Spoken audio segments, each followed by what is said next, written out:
done. What is happening right now is barbarous, is savagery, is murder.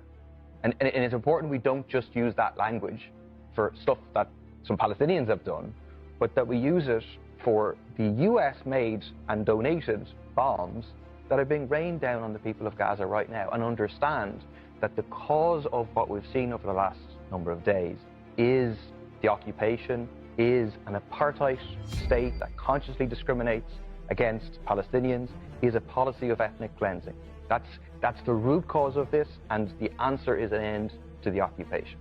It's just important to emphasize that, and to recognize that, unfortunately, I wish that the barbarism of Israel being carried out now will result in international support melting away. But it hasn't over the past 20 years.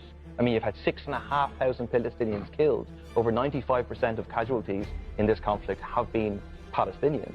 In March 2018, when you had a peaceful march, Palestinians peacefully marching to these borders, they were mowed down in their hundreds, and it didn't change. The US continued to give $3 billion, $4 billion a year in military aid because it serves their interests in the region. What about the point that Leo Varadkar made today? He said Israel does have a right to defend itself, but that solidarity could fall apart if Israel go too far.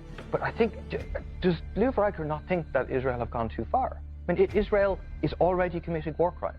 It is a war crime. But it's not, you're not defending yourself by starving the people of Gaza. That's what they've openly declared that they're doing. That is a war crime under the Geneva Convention. I mean, I've been to Gaza.